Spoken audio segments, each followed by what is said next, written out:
Okay, so the assessment we're going to talk about now is the Cooper 12-minute walk run test. The great thing about this test is you can do it on a treadmill. If you have access to one, you can do it on a track. So if you have access to the track out at Franklin College or local high school or something like that, as long as you do it on an area where you can measure distance pretty closely, within at least 1 to 3 meters, which is about 3 to 10 feet, okay? If you're getting onto a road where you're kind of making an estimate, then the results are going to kind of vary a little bit. Another option is to use your phone or some sort of tracker like this to track the amount of distance. If you have that option to use GPS or something on a running or walking app, you can also do that as long as you measure from start to finish for 12 minutes. Some of these devices even have this assessment built in.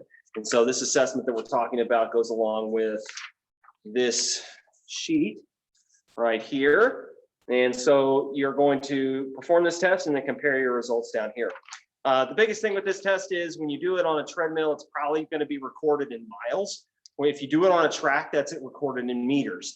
And the results are in meters. So you're going to have to convert, and I have some conversions down here. If you do it on a treadmill, you're going to have to convert to meters. So it's really, really simple. I'm going to show you on the treadmill.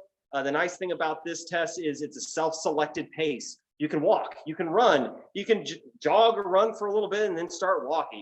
You can do a mixture, you can walk the entire thing, you can run the entire thing. The biggest thing for this test, the goal is to get as far as you can in 12 minutes. And if you don't get as far as you had hoped in the first assessment, come back after 3 or 4 weeks and do it again and see if you can get further. So if we're looking at the treadmill here on campus, right, it's pretty simple. You're going to press quick start, right? The belt is going to start, and then I've got a timer up here. The timer on a treadmill starts immediately when the belt begins. So I'm sitting here talking. I haven't started my assessment yet, and 14 seconds have already gone by. So if I start this test, don't include those 14 seconds, right? You're going to have to subtract those out or reset the timer on the treadmill here. Okay? So then I'm going to start my test, and right here in the upper left-hand corner, there's an option to give you distance. So I'm going to make sure that that is turned on so I know exactly how far I've gone in 12 minutes, and I'm going to start my test. Right, so 45 seconds have gone on. So I need to make sure I don't include those. I'm starting from 0. 12 minutes. I can increase the speed. I can make sure I go faster or slower, whatever you're most comfortable with. You want to get as far as you can in 12 minutes. Once you get done with that,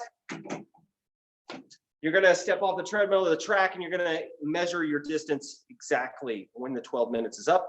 And you're going to make sure that it's converted to meters, and you're going to look at your performance on the sheet that's provided to you and see where you fit fitness-wise. If you don't get what you would like, first off, you can continue to try this test after a few weeks, and hopefully you're going to continue to get further and further. Yeah. This is a great alternative test to the step test because it's not as stressful on the joints, and it's a self-selected pace. So if the step test is a little too intense for you, try this one. Don't try and go all out unless you really want to begin with. Just get familiar with the assessment and try and get better the more you do it.